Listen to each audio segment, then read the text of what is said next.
Yo people, welcome back to our channel. Meet the Thorpes. Today we are doing a story time, baby, about how we nearly got divorced. Or why we nearly got divorced. Yeah. Basically, I can't pinpoint where it started. Like, I can't say on this date, this is where it started. But I know that we had I think just turned 3 years. And that's where our marriage started to get progressively worse. So the first year, hated it. Second year, hated it. Third year, hated it even more. So like, there was no like, oh my gosh, we're married. Oh my gosh, I just want to be around you all the time. It was like, what the heck have I done? So yeah, I think I kind of personally, for me, I defo stopped trying. And I didn't care about his feelings as much as I cared about mine. I just decided that I was gonna be selfish and do what I wanted. I don't know how you felt from... So yes, for me it was a build up of things because like I couldn't pinpoint, but I was just tired with actions. So like I would feel like, as she said she was selfish. I would feel like I was in it by myself, or I was doing the brunt of things in the relationship. And I was just like, yeah, this is long, man. This is just, I can't keep doing it. I'm giving and I'm not receiving. So it's just like, for me, it became long, and I was just like, yeah. But it's mad because the reason why I started to become more selfish was because I felt like he didn't have my back and he didn't protect me. So I was like, I'm not about to be here sacrificing myself for you when you can't even look out for me or protect me. Do you get what I'm saying? I think it was also hard in our marriage because we were one of the first people to get married out of our friendship group. 100%. We were young. Proper young. We were one of the first, and we felt like if we were to, well, I speak for myself, I felt like if I was to seek some advice, it was like I'm failing at my marriage, and I was like, yeah, no, I can't do this. Because I thought in that situation, that predicament, you feel that you're the only person, but you know, people have arguments all the time, or people that disagree in marriage. You know, marriage is not perfect. Yeah. But you build to make it that. Yeah. You know what I mean? As good as possible. But I think also what was kind of bad on our part is that we have a really good relationship with our pastor and his wife, and we could have spoken to them way sooner. We chose not to. I think we just both got sick and tired of it, and I went out here trying to be like, oh my gosh, like my marriage. I didn't want anybody to tell me that I need to stay in this. So purposefully, I didn't speak to people that would encourage me to do that. And I didn't really speak to anyone about the situation. But basically, we just got fed up with each other, innit? That's the reality. Yeah. We got fed up with each other, and look, with me and Adrian, we're very open and honest, yeah?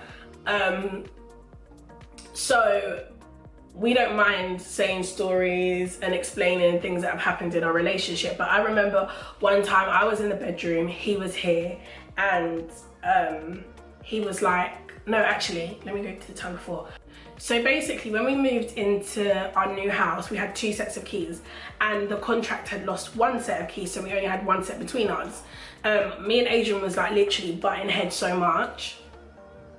And he said that I threatened to go to Huddersfield. Don't say that I said, you did. You was like, I'm gonna go to Huddersfield to my uncle's, or you said something like, I'm going to go, or I was gonna book my ticket and something like that. And I'm thinking, well, you're not about to go 400 miles away with me locked outside the house. So I'd rather you go, shut the door, but leave it open, but no one's gonna really come and check. So at least I can get into my yard. You understand? Basically, he took the keys, and I couldn't leave the house. I mean, you could. I couldn't have, because we have to go. We live in an apartment building, which means to get in, you have to use a fob. If I don't have the fob, I can't get back in our apartment building. Yeah, but what you say is... No, I wasn't about to do that. So at the end of the day, Adrian locked me out, innit? Adrian locked me in the house. He locked me in the house, yeah? So that day, I remember I put on this jumpsuit that I had, you know, like it was mad hot. It was like a little off-the-shoulder jumpsuit, shorts jumpsuit thing. And I looked at myself and I said, Tara, you're actually quite pretty, yeah? I agree. Thank you. You're actually quite pretty. All you gotta do is drop like £50, babe. Yeah? You can get anyone you want, yeah? So I don't know if you guys know, but we had like this infertility issue. So we were trying to get pregnant, couldn't get pregnant. So then I used that as like, oh my days, God, that's why you didn't let me have kids with him, because you knew what was gonna happen. Oh my gosh, I said, all I gotta do is drop £50 and I'm back out there again. Like, I ain't got no dead weight on me, like I'm good, I'm easy, whatever, right? I remember I walked to Tooting, and as I walked to Tooting, I was like, Tara, you can get it, girl. Go buy some lettuce, go buy some whatever, go buy some whatever. So after that, yeah, Adrian is out of the house, still ain't come home. I'm like, are you mad? So you got me locked in this house and I can't get out. You're mad. Like, it's actually mad for you. It's actually mad for you. Then, what happened after that? There was an argument. Tried to call me and and just chatting rubbish. You know, the girls. I'm like, what are you talking about? I definitely wasn't. I was just stating facts. And then the next day, or the same week, I was in the bedroom. Adrian was in the front room. And I had it up to here now. Okay. Up to here. Okay. You get me? I was just like. So Adrian comes in, yeah. That's where there's something there. Adrian comes in and he's like, right, just letting you know, there are 3 options you have. 1, you respect me and we work on our marriage. Number 2, what was it again? Number 2, you leave this house and go and stay at your mum's until Christmas. Number 3, we get a divorce. This guy thought I was gonna cry. Like, I think he went in there like, yeah, this is what I'm gonna say, and it's gonna hurt her, and she's gonna know I'm being serious. Baby, I was so far beyond it. I was so far beyond caring at that point that there were no more tears. I'd already cried so much. So I turned around and I said, I've got a counter for you, a counter offer. Number 1, you man up and I respect you and have your back. Number 2, you move out this house and go back to your mother's house. Or number 3, we get a divorce. You choose. I feel like I messed up Adrian's whole plan. For Adrian to say something, yeah, it takes him he thinks about it before he speaks. So I know he thought about this process probably 10 times before he came in the bedroom. When I said that to Adrian, this is Adrian. Why are you acting? Right? Oh, what? Yes, is that what you're saying, yeah? Is that what you're saying? Is that what you're saying, yeah? That's what you're saying? Right, watch. By the way, that means watch. He called our pastor, yeah? And he's like, Pastor, I'm just letting you know, this is what she's saying, bloody blind. I'm like, no, what you're not gonna do. No, what you're not gonna do. Like, we're having an argument over the phone. I love our pastor. Our pastor was like, no. What you're not gonna do is be arguing with me whilst I'm on the phone. You call me back when you're ready to have a proper conversation. Now, Adrian left the room, so I don't know what they discussed. But at that point, I was done. Like, I was done. I got my nice little house. He's leaving to go to his, my nice little house. So he can leave and go to his mother's. And I was just like, I'm done. But I think after that day, I don't know what you guys spoke about, but we had already been to marriage retreat, which was before. Oh yeah, we forgot to tell them. We went to marriage retreat before, so we've been going marriage retreat every year since we got married. Yeah, which we do with our church. Which is a good little break. It is. And in that time, it's refreshing. And we normally thoroughly enjoy it. But this year, oh my gosh, we didn't talk at all at marriage retreat. We didn't speak. I was hanging out with other couples. I was like, it's long, I'm not doing it.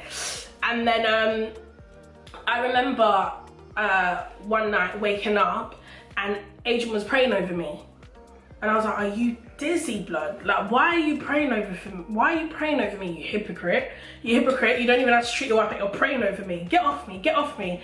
And literally, it felt like it was every single night he would do it. And before where I would be resistant, I just couldn't be bothered anymore. So I just sleep and keep sleeping, I didn't care. And then all I remember is one day. Must have been months later. Months later, we were sitting on this sofa and we were laughing. And I was like... So let me just pause. So yeah. The fact that the reason why I was praying, because I would get up, I would feel like I've been waking up, and there's no possibility of me going back to sleep. So it's like I had been woken up, and it was always like 3 or 4 in the morning. Yeah, and I felt like, you know, the first 2 nights I was like, oh, just watch some YouTube, watch a film. I'll probably drop asleep watching it. But it didn't happen. The third night, I had an urge to pray. Like, I just felt or heard God say, you need to pray for this. If you want it, you need to pray for it. Now, bearing in mind, at marriage retreat, I spoke to the pastor that was preaching during the marriage retreat. And he said, listen, if you want this marriage, no, first he said, do you love your wife? I said, yeah. He goes, I realize you might not like her in this moment, but do you love her? I said, yeah. He then said to me, do you feel that God gave you one of his most prized possessions? So I said, reluctantly, yeah. And he was like, well, how do you feel that you should treat such? And it really just honed in on me, do you know what I mean? And from there came the waking up at night, or middle of the morning, and I just felt the urge to pray over it. And I just remember saying, God help me, because I don't know what to do. Do you know what I mean? There was nothing else. I realized that there was nothing I could have done because I was so kind of angry. She was angry. Two angry people, you can't communicate. But there was one thing I could do, which was prayer. So prayer is acting in the spiritual realm. If you don't know, we're born again Christians, and it's one of the reasons why we got married. It is the reason why we got married.